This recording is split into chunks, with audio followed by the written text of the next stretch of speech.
what I think is really important right now until game time is, players have to get themselves psychologically back into the rhythm of playing games. We tried to keep the rhythm of how we practice, each day last week. That's why we practiced on Saturday, didn't practice on Friday, had a regular work week this week, so that everybody can get back into game mode, playing games. It's been almost 3 weeks. Will be 3 weeks by game time.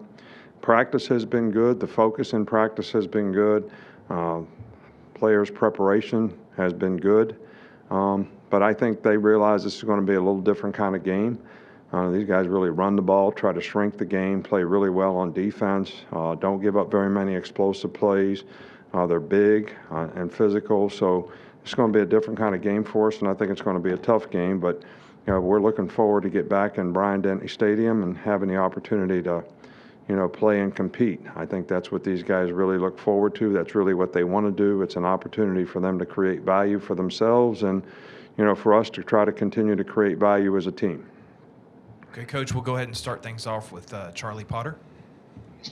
Hey, Coach, just wondering if you have an update on LaBryan Ray and his availability for Saturday. He's practicing. He's back to practicing. I think it's a matter of, how confident he feels, with it in terms of his ability to use it. And does he feel like he has enough strength to be able to go in there and play? Maybe there's some role he can play in the game, but it's going to be strictly up to how he feels. We've kind of cleared him to sort of make progress, as he can. This is a different kind of injury when you're got an elbow and you're a defensive lineman and you're using your hands every play. I think, it takes time to get confidence in your ability to do that when you've had that kind of injury. Michael Casagrande with AL.com. Yeah, Nick, just wondered how have you tried to keep things normal or as close to as normal as possible this season throughout all these disruptions? Well, first off, you tell people that there's going to be disruptions and it's going to be different. And they need to expect it and not to expect it to be the way it's always been, because it's not going to be that way. That's number one. Number two, when we have disruptions and distractions, everybody's just got to handle it and so what, now what?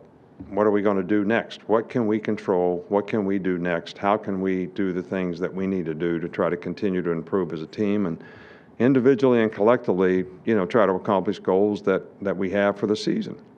And, the guys have been pretty good at that. And it's a little different.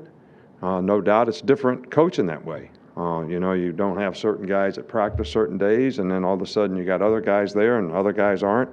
But everybody just got to kind of roll on, and next guy up has to take advantage of the opportunity. And we've tried to keep the schedule pretty much the same and not make a lot of changes in what we would normally do. I think routine is really important to try to maintain rhythm, even if you miss a game. If you have questions, please use the raise your hand function. We'll go to Chris Walsh next. Yeah, Coach, I'm sure Miller Forristall would be the first person to say he's gotten a lot better as a blocker in his time there. Can you put in context how far he's come in being a complete player at his position? Well, some guys that you recruit, there's really no perfect player. So, some guys that you recruit, and we recruited Miller Forristall because he came to camp, he was very athletic, he only weighed about 220 pounds. We knew he was going to be a developmental guy. He's a very good receiver, he had good hands, he's a really good athlete. So we knew that it was going to take time for him to get to 240 or 45 pounds and that he was going to have to develop as a blocker. He knew it, we knew it, he worked hard at it, we coached him hard to get it. And because of the kind of person he is and the kind of character he has, you're talking about a great person with lots of character, and he's driven to try to be the best. And so he makes strides, on a daily, weekly, yearly basis. And, now he's a pretty complete player for us. All right, Coach.